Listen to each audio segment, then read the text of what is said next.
300 years ago, when the first alien ships appeared in Earth's sky, humans had looked up with hope. They had dreamed of friendship, of sharing knowledge, of joining a great galactic family. But the galactic conquered had taken one look at Earth and laughed. They called it a Category 7 hellhole where everything seemed designed to kill. The gravity was crushing. The sun spat radiation. The oceans were filled with monsters. The land crawled with predators that had teeth and claws and venom. Even the plants were dangerous. Even the weather could kill. And the humans, the soft, fragile creatures that somehow survived on this nightmare planet, the conquered saw them as curiosities, primitives, useful only for the jobs that no civilized species would touch. So humanity joined the stars not as equals, but as servants. Captain Park stood on the bridge of her mining ship, the Endurance, and stared out at the asteroid field before her. She was 42 years old. Her black hair was tied back in a tight bun. Her face was weathered from years of hard work in the cold depths of space. Her eyes were tired, but something burned behind them, something that had been burning for a very long time. The Endurance was not a beautiful ship. It was a working ship, covered in dents and patches and scars from 1,000 mining runs. Its crew of 200 humans lived in cramped quarters, ate recycled food, and breathed recycled air. They worked 16-hour shifts breaking apart asteroids for metals that would be sold to the conquered for prices so low that it barely covered fuel costs. This was the life the galaxy had given humanity, and for 300 years, humanity had accepted it. Its first officer walked onto the bridge. He was 35, tall and lean, with a scar that ran down the left side of his face. The scar was a gift from a conquered security officer who had decided that was walking too slowly through a checkpoint. That had been 10 years ago, had not forgotten. "Captain," he said, "new message from Conquered Central Command." Did not turn around, read it. His jaw tightened. Effective immediately, all human work crews will receive half rations. This measure is being implemented to optimize resource allocation across conquered space. Compliance is mandatory. Signed, High Arbiter. The bridge went silent. The other crew members stopped what they were doing. Half rations. They were already hungry. They were already tired. And now the conquered wanted to starve them even more. Finally turned around. Her face showed nothing, but her hands were shaking. "Who is High Arbiter?" she asked quietly. "One of the ruling council members," answered. "He has never visited a human settlement. He has never spoken to a human. According to records, he has never even seen a human in person. We are just numbers on a screen to him." Nodded slowly. She thought about her crew. She thought about Han, her chief engineer, who still had nightmares about the beating she received when she asked for medicine for a sick colleague. She thought about young Minyu Li, only 19, who had joined the crew because there was no other work for humans in this sector. She thought about all the humans scattered across the galaxy, working themselves to death for masters who did not even consider them alive. 300 years of patience. 300 years of swallowing pride and bowing heads and accepting scraps. 300 years of being told they were lucky to have anything at all. Walked to the communication console. Her movements were calm, deliberate, like a woman who had made a decision and would not unmake it. She said, "How many human ships are in this sector?" Checked his console. 47, Captain, mostly mining vessels, a few salvage ships, one medical transport. Open a secure channel, maximum encryption. I want to speak with every human captain in this sector. Hesitated. "Captain, if the Conquered detects an unauthorized communication network." "They won't," said. "They stopped watching us closely 100 years ago. We are not a threat to them. We are furniture, background noise. They do not see us anymore." She sat down in her captain's chair and looked out at the stars. Somewhere out there, billions of aliens lived in comfort and plenty. They had never known hunger. They had never known fear.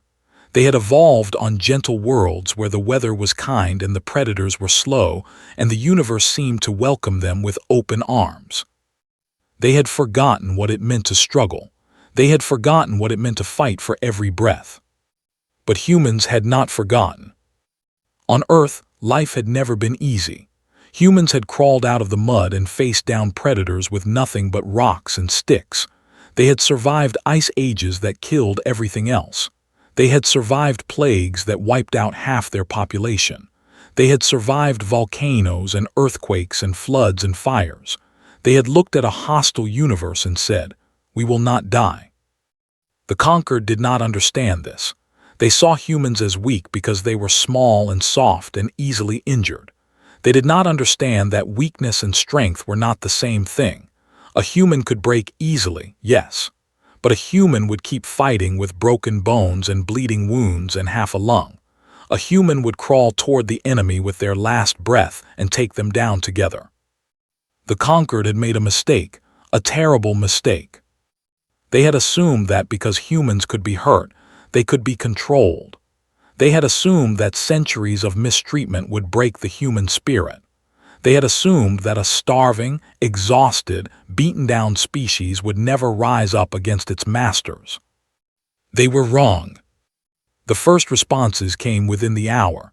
Captain of the salvage ship Relentless, Captain of the mining vessel Persistence, Captain O of the transport ship Last Hope. One by one they answered. One by one they asked the same question. "What are we going to do?" Looked at the faces on her screen. Miners, salvagers, medics, workers, the forgotten children of a forgotten world. They were not soldiers, they were not warriors, they were just people who had been pushed too far. "We are going to remind them," said, her voice steady as stone. "We are going to remind the galaxy what we are. We are not servants, we are not slaves, we are humans, we come from and we have had enough." The screen flickered with responses, agreement, support, anger that had been buried for too long finally allowed to surface. Somewhere in the galaxy, High Arbiter was probably sleeping peacefully, unaware that he had just lit a fuse that would burn across the stars. The head finally snapped, and the galaxy had no idea what was coming next. The dead moon had no name. It was just a rock, floating in the darkness between stars, forgotten by the conquered because it had no value, no minerals worth mining, no strategic importance, just cold stone and shadow. It was the perfect place for a secret meeting. 47 ships floated in the moon's shadow, hidden from the conquered satellites that watched the sector. They were not military vessels. They were working ships with rust on their hulls and patches over old wounds. But inside those ships were 12,000 humans who had stopped being afraid. The captains met through hologram, their faces glowing blue in the darkness of their bridges. Sat in the center, surrounded by faces she had never met but immediately recognized. They all had the same look in their eyes, the look of people who had reached the end of their patience. An old man's image flickered to life at the front of the gathering. Admiral was 71 years old. His hair was white, his face was lined with deep wrinkles, and his hands trembled slightly when he raised them. But his eyes were sharp as knives. 15 years ago, had commanded the last human warship. Before the conquered, peacefully disarmed humanity, claiming it was for everyone's safety. He had watched them strip the weapons from his ship and turn it into scrap. He had sworn that day that he would live to see humans fight again. "They think we forgot how to be dangerous," said. His voice was rough like gravel, but it carried across every ship. "They think 300 years of cleaning their floors and mining their rocks turned us into tame animals. They are wrong." He pulled up a holographic display. It showed conquered military positions across the sector, patrol routes, supply lines, weaknesses. "I have been watching them for 15 years, he said, "studying them, learning them, and I have learned one important thing. They are soft. Their soldiers have not fought a real war in 800 years. Their weapons are old. Their tactics are older. They rely on machines to do everything for them, and those machines have not been updated since before your grandparents were born. A young captain raised his hand. Shin was only 28, but he commanded a salvage ship called the Scavenger. For 5 years, he had been collecting junk from abandoned battlefields and decommissioned stations. Weapons, shield generators, engine parts, things the conquered had thrown away because they were obsolete. "I have enough equipment to arm a small fleet," said, hidden in cargo containers across 12 different locations. The conquered inspectors never check salvage ships carefully. We are beneath their notice. A woman's image appeared next to his. Doctor was 53, who had spent her entire career studying alien species. Officially, she worked at a conquered research station, cataloging life forms. Unofficially, she had been doing something very different.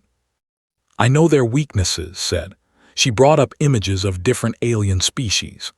"They cannot process ultraviolet light. Exposure causes immediate brain damage. They have armored shells, but those shells are vulnerable to specific sound frequencies. They depend on a chemical compound to breathe. Remove that compound and they suffocate within minutes." She looked at the faces around her. "I have been preparing this research for 30 years. I always knew this day would come. I just did not know when." Leaned forward. "What about numbers? There are 12,000 of us. The conquered has trillions of citizens and millions of soldiers." Smiled. It was not a pleasant smile. Numbers do not matter when the enemy does not know how to fight. The conquered has never faced an opponent that refused to surrender. They have never fought someone who was willing to die rather than lose. They have never met humans on a battlefield. He pulled up another display. This one showed Earth. Beautiful, deadly Earth with its blue oceans and green forests and swirling white clouds. "Do you know why they call us?" asked. "Because our planet tried to kill us every single day and we survived anyway. We evolved alongside predators that could tear us apart with their claws. We lived through winters that froze everything solid. We adapted to diseases that wiped out millions. We are not just survivors. We are the children of survival itself." He let that sink in. The conquered species evolved on paradise worlds, stable climates, gentle predators, abundant food. They never had to struggle. They never had to adapt. They never had to look death in the face and refuse to blink. That is their weakness, and it is our strength. Hand spoke up from the endurance. "What about after? Even if we win the first battle, they will send more ships, more soldiers. They will not stop until they crush us." "They will try," agreed. "But they will fail, because we are not going to fight a normal war. We are going to fight the kind of war that humans have always been good at, a war of patience, a war of endurance, a war where we refuse to die no matter how hard they hit us." He looked at each face in turn. "We will hit them where they are weak. We will disappear before they can hit back. We will make them bleed slowly, painfully, until they realize that the cost of fighting us is higher than the cost of leaving us alone. They will learn that humans are not prey. We are predators. We have always been predators." Stood up, the other captains fell silent. "I want to be clear about something," she said. "This is not a game. This is not a protest. This is war, real war. Some of us will die. Maybe most of us will die, but our children will be free. Our will walk through the galaxy with their heads held high. That is what we are fighting for, not revenge, not anger, freedom." She paused. "If anyone wants to leave, now is the time. No one will think less of you. This is a choice that every person must make for themselves." No one moved. No one spoke. 12,000 humans, scattered across 47 ships, sat in silence and waited. Then Captain of the Relentless laughed. It was a warm sound, full of something that had been missing from human voices for a very long time. Hope. "Leave," he said. "Captain Park, I have been waiting my entire life for this moment. My father waited. My grandfather waited. We have been waiting for 300 years. I am not going anywhere." One by one, the other captains voiced their agreement. young and old, men and women, miners and salvagers and doctors and engineers. They had all been waiting. They had all been preparing, even if they did not know it. Every insult they had swallowed, every blow they had taken, every friend they had buried, it had all been building toward this moment. Felt something shift in her chest. For the first time in her life, she did not feel alone. She was part of something bigger, something ancient, something unstoppable. "Then we begin," she said. "Admiral will coordinate our movements. Doctor will provide tactical information on enemy weaknesses. Captain Shin will distribute weapons and equipment. We will strike in 1 week at Station 9, where High Arbiter himself is scheduled to visit." She let the name hang in the air. The alien who had ordered their starvation.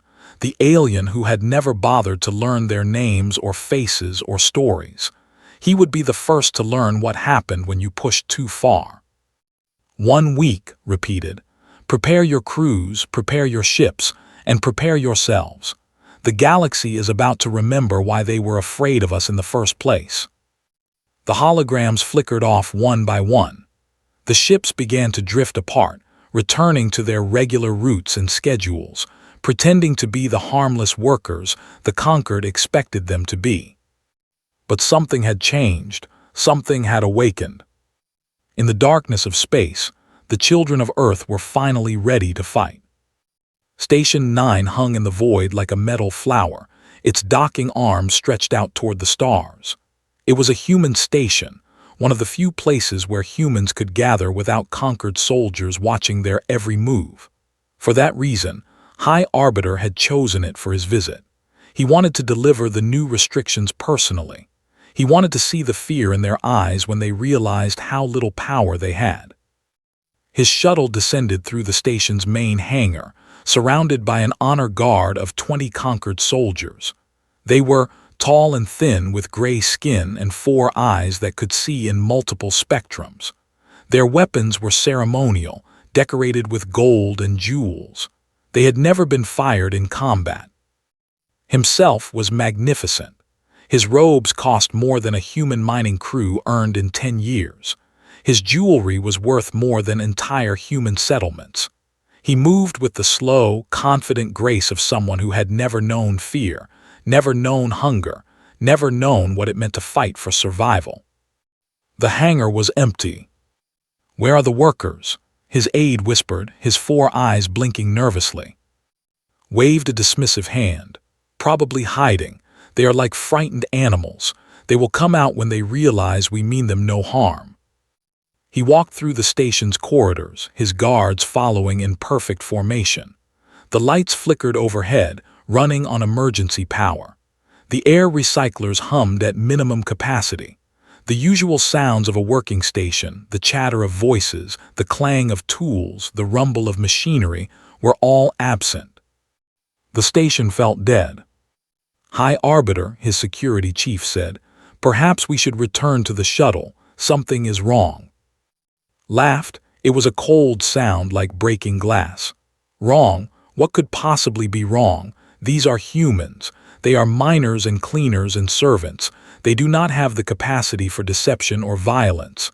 Their species is too primitive." He reached the station's command center and pressed his hand against the door panel. It slid open smoothly. Every screen in the room flickered to life. Park's face appeared on every display. She was calm, almost peaceful. Her black hair was pulled back and her eyes were steady. Behind her and stood at attention, their expressions hard as stone. High Arbiter said, "Welcome to Station 9. His mandibles clicked with irritation. "What is the meaning of this? Where is the station commander? Where are the workers?" "They are here," said. "They have been here the whole time, waiting for you." She smiled. It was not a friendly smile. "For 300 years you have treated us like animals. You have starved us, beaten us, worked us to death in your mines and factories. You signed an order to cut our food in half because we are not important enough to feed properly. You have never spoken to a human. You have never looked at us as anything more than numbers on a screen." His eyes narrowed. "This is treason. You will be executed for this. Your entire species will be punished." "No," said quietly. "We will not, because today everything changes. Today we stop asking for permission to exist. Today we take what should have been ours from the beginning." The airlocks opened. Not to space, but to the cargo bays where 12,000 humans had been waiting in pressure suits, hidden among the crates and containers that the conquered inspectors had never bothered to check carefully. They poured into the station's corridors like water through a broken dam, armed with weapons that salvage crews had been collecting for years. Guards raised their ceremonial staffs. Most of them had never seen real combat. Most of them had never faced an enemy who was willing to die to win. They hesitated, uncertain, their training failing them in the face of something they had never expected. The humans did not hesitate. Sergeant led the first wave. She was 54 years old. She had spent 30 years cleaning conquered facilities, mopping floors and scrubbing toilets while aliens walked past her without acknowledging her existence.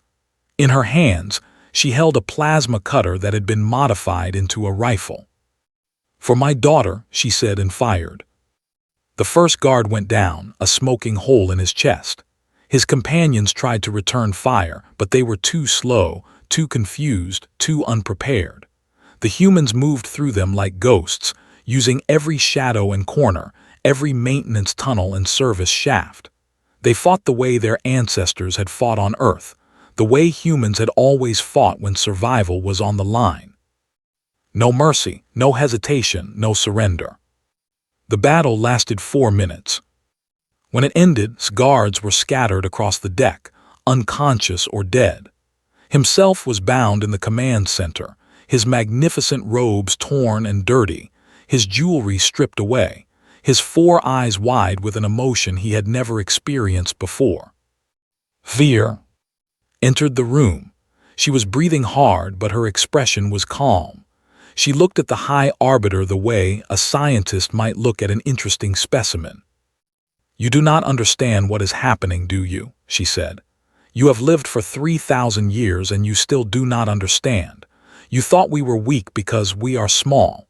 You thought we were harmless because we served you without complaint. You thought 300 years of oppression had broken us." She leaned in close. "We were never broken, we were waiting. Humans are very good at waiting.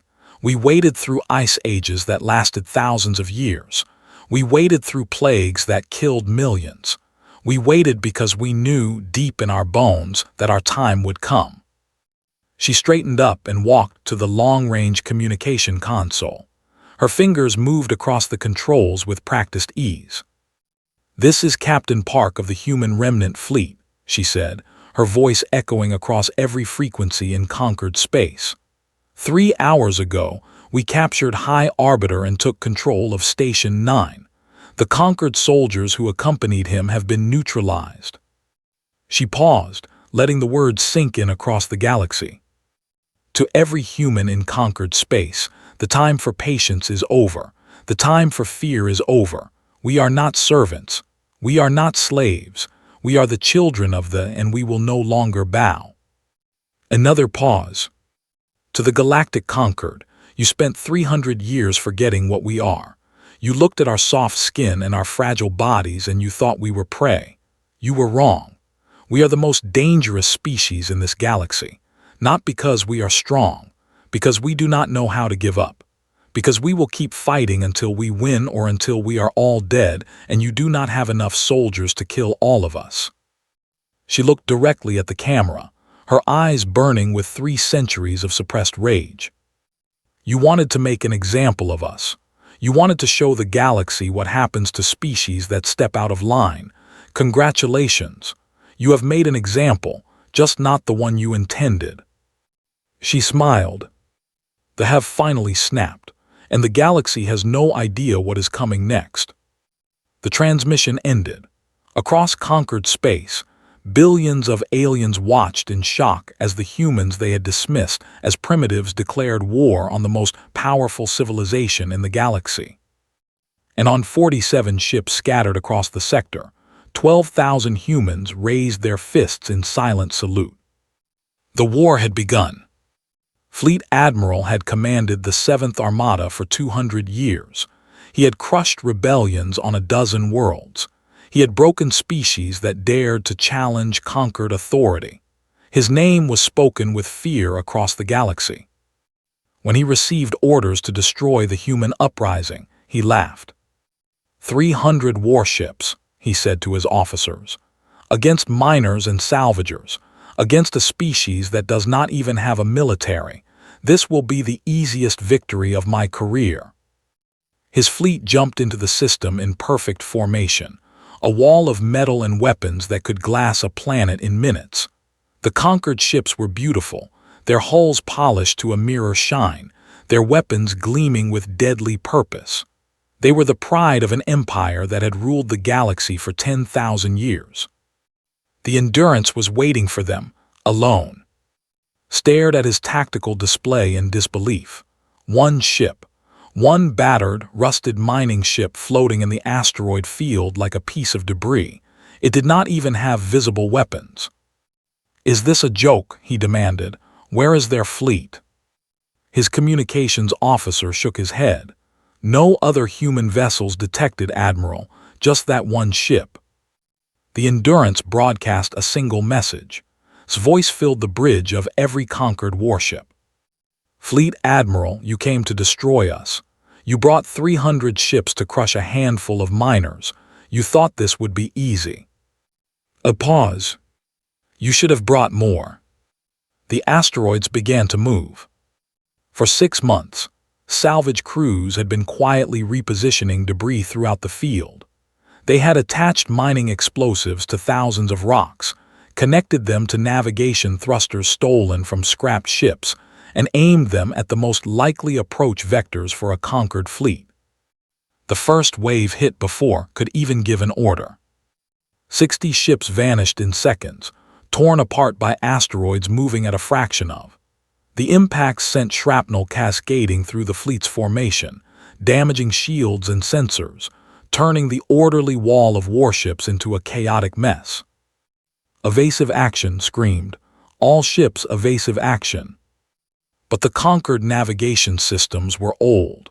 They had been designed 800 years ago for battles against enemies who fought in predictable ways. They had never been updated because the conquered had never needed to update them. They could not adapt fast enough. The second wave of asteroids scattered the fleet completely. Ships collided with each other as their automated systems tried to plot courses through the debris. Explosions rippled across the formation as overloaded reactors failed. And then the human fleet appeared. 47 ships emerged from hiding spots scattered throughout the asteroid field. They were not warships. They were mining vessels and salvage craft and transport ships, their hulls from years of hard work. But they were armed now, carrying weapons that had collected and had modified and had designed specifically to exploit conquered weaknesses. The battle should have been impossible. 300 against 47, military vessels against civilian ships, trained soldiers against miners. But the conquered soldiers had trained in simulations.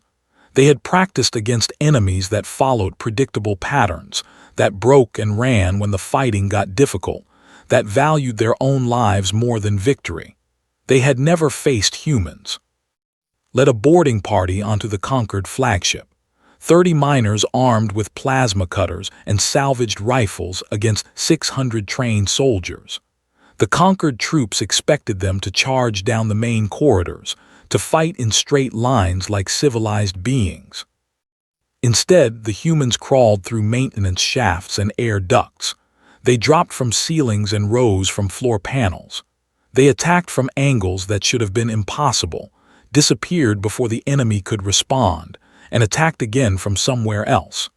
They fought like the predators their ancestors had hunted on the plains of Earth, patient and relentless and utterly without mercy. When reached the bridge, Admiral was already dead. His own crew had killed him in a panic when the life support systems failed, trampling him in their rush to reach the escape pods. Han had rigged the captured ships to broadcast false distress signals. 3 more conquered fleets raced to assist their comrades, flying straight into the debris field without realizing it was a trap. The asteroids tore through their formations like knives through paper. Research proved even more devastating than expected. She had developed weapons specifically designed to exploit the biological weaknesses of conquered species. Grenades that released ultraviolet light left soldiers blind and screaming, their neural systems overloaded by radiation they had never evolved to handle. Sound emitters tuned to specific frequencies made exoskeletons crack and shatter. Gas canisters removed the chemical compounds that needed to breathe, leaving them gasping and helpless. The conquered had never faced an enemy who knew their weaknesses. They had never faced an enemy who had studied them for 30 years, waiting for the moment to strike. They had never faced an enemy who fought not with honor or rules, but with the cold, calculating efficiency of a species that had evolved to survive anything. By the end of the first week, the 7th Armada existed only in history books. Its survivors fled toward conquered space, carrying stories of monsters from the who could not be killed, could not be stopped, could not be reasoned with. The stories spread, and with them something else spread. On a mining station in the sector, human workers heard about the victory at. That night, they overpowered their overseers and took control of the facility. On a factory world in the territories, human laborers stopped working. When soldiers came to force them back to their stations, the workers fought back with tools and fists and teeth. The soldiers retreated. On a dozen worlds, 100 worlds, humans who had been docile for generations suddenly remembered that their ancestors had survived ice ages and plagues and predators that made conquered nightmares look like house pets. They remembered that they came from a planet that tried to kill them every day, and they had conquered it. The uprising spread like fire. Admiral coordinated the attacks from a mobile command center, jumping from system to system, always one step ahead of conquered pursuit. He was 71 years old and his hands still trembled, but his mind was sharp as ever. "They do not understand what they are fighting," he said during one of their rare meetings. "They think this is a rebellion, a military problem that can be solved with more soldiers and bigger guns. They do not realize that they are fighting an idea, and ideas cannot be killed." Nodded, she was tired. They were all tired. The war had been going on for 6 months now, and every day brought new battles, new losses, new victories. But she could not stop. None of them could stop. "How long can we keep this up?" she asked. Smiled his gravel smile. "As long as we need to. That is what they do not understand about humans. We do not fight until we are tired. We do not fight until it becomes too difficult. We fight until we win. That is the only option. That has always been the only option."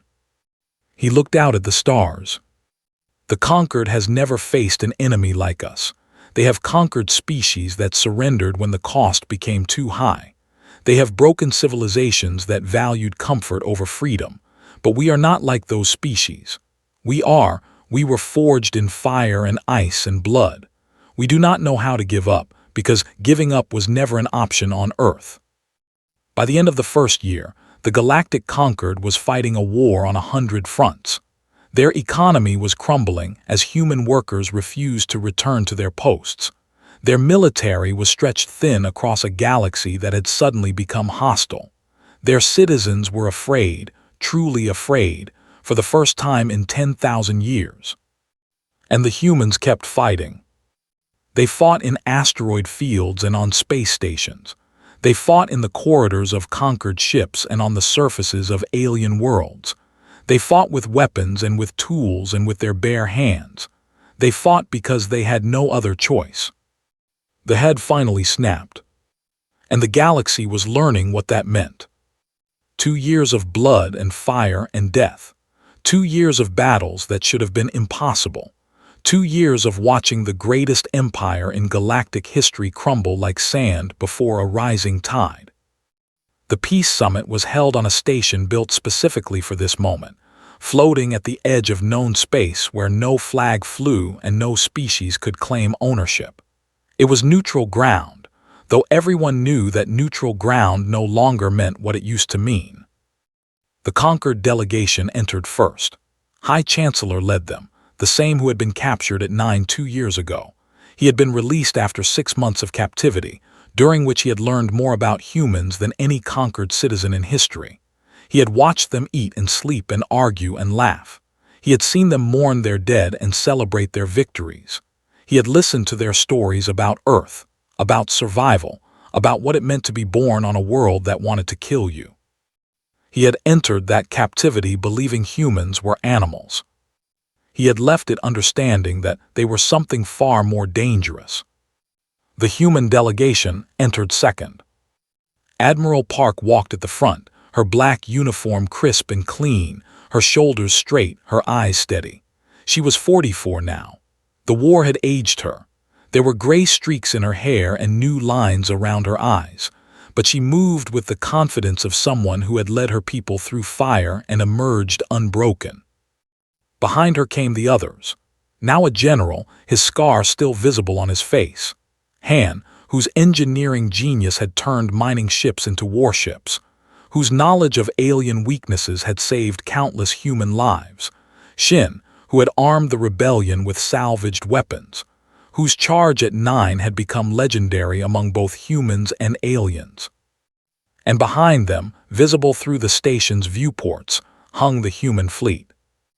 It was not a large fleet by conquered standards.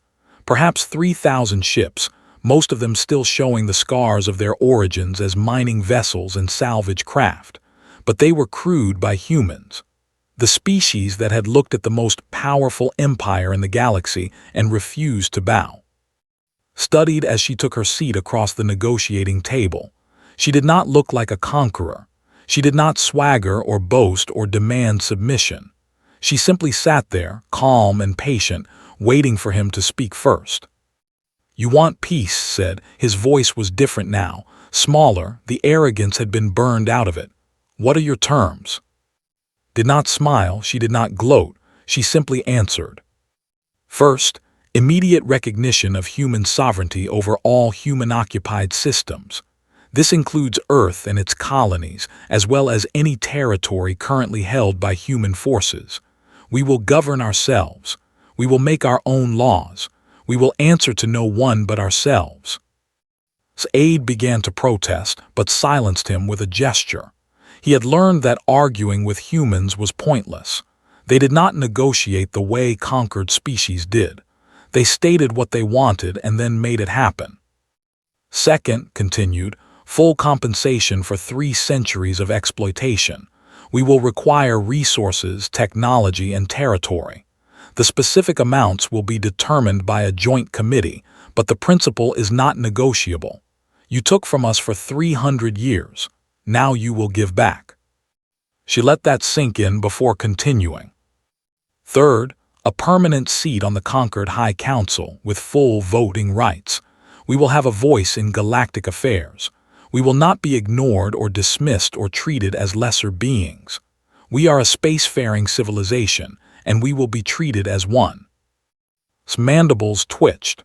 The Council had ruled the galaxy for 10,000 years. No species had ever demanded a seat as an equal. No species had ever been in a position to make such a demand. Until now. "Fourth," said, "a formal apology. It will be broadcast to every world in conquered space. It will acknowledge the crimes committed against humanity, the exploitation, the abuse, the murder of our people. It will admit that we were wronged, and it will promise that such wrongs will never happen again." She paused. "And fifth." She leaned forward slightly, her eyes meetings. "You will remember what we are." Her voice was soft, almost gentle, but there was steel beneath the softness. "We are not primitives. We are not animals. We are not servants or slaves or expendable labor. We are the children of the. We evolved on a planet that tried to kill us every single day, and we conquered it. We survived ice ages and plagues and predators and catastrophes that would have wiped out any other species. We tamed fire and split the atom and reached for the stars." She gestured toward the viewport, where Earth hung in the distance. A blue-green jewel wrapped in swirling white clouds, orbited by defense platforms that could destroy anything that threatened it. "And when you pushed us to the breaking point," she said, "we reminded the galaxy why the universe learned to fear the dark." The room was silent. Looked at the other conquered delegates. They were afraid. He could see it in their eyes, in the way they held themselves, in the slight trembling of their hands. They were afraid of the small, soft-skinned creatures sitting across the table. They were afraid of what those creatures had done, and what they might do if their demands were not met. "Good thought, they should be afraid." "The conquered accepts your terms," he said quietly. Nodded, no celebration, no triumph, just acknowledgement. "Then we have peace." 5 years later, a conquered documentary crew visited Earth for the first time. They filmed everything. The oceans filled with creatures that could swallow their ships whole. The jungles crawling with venomous life. The mountains that spat fire and the ground that shook without warning. The storms that could destroy cities and the seasons that changed from burning heat to freezing cold. They understood, finally, why the conquered had called it a. They understood why the creatures who evolved here were different from every other species in the galaxy. They interviewed at his farm, where he had retired for the third and final time. He was 76 now, his white hair thin and his hands still trembling, but his eyes were still sharp, and his smile was still warm. "You want to know why we won?" he asked, looking at the camera with an expression that was part amusement, part pride. "Because we had to. Because giving up was never an option. On Earth, you fight or you die. There is no middle ground. There is no surrender. There is only survival." He picked up a handful of dark soil and let it fall through his fingers. The conquered forgot that. They got comfortable. They thought civilization meant they did not have to struggle anymore, but we never forgot. We carried in our bones and our blood and our souls. We passed it down from parent to child, generation after generation. The knowledge that survival is never guaranteed. The understanding that you have to earn every breath, every meal, every moment of peace. He smiled, weathered and warm. "And when they finally pushed us too far, we showed them what 300 years of patience looks like when it finally runs out." The documentary ended with footage of the new Terran embassy on the Concord. It was a fortress of black stone and gleaming metal, built to withstand anything the galaxy might throw at it. Humans walked through the crowds of aliens that filled the streets, and those crowds parted before them like waves before a ship. Not out of hatred, not even out of fear exactly. Out of respect. Above the embassy's entrance, carved in stone and lit from within, were words in 100 languages. The same words that had been spoken by Park during the first broadcast from 9. The same words that had echoed across the galaxy as human uprisings spread from world to world. The same words that had become the motto of a species that refused to die. "We come from we survived it, and we will survive you." The camera lingered on those words as the screen faded to black. And somewhere in the galaxy, in a small ship drifting through the stars, a human child looked up at her mother and asked the question that human children had been asking for 5 years now. "Mom, why did the aliens used to be scared of us?" The mother smiled and pulled her daughter close. "Because they forgot something important, little one. They forgot that the things that hurt us only make us stronger. They forgot that humans do not break. We bend. We adapt. We survive. And when someone tries to destroy us, we become something they never expected." "What's that?" The mother looked out at the stars. All those distant lights, all those alien worlds that had once looked down on humanity with contempt. "Unstoppable," she said. And that was how the story of was passed down through generations. Not as a tale of revenge or conquest, but as a reminder of what humanity truly was. A species forged in fire. A people who refused to surrender. the children of a world that tried to kill them every day. The galaxy had learned its lesson. It would never forget again.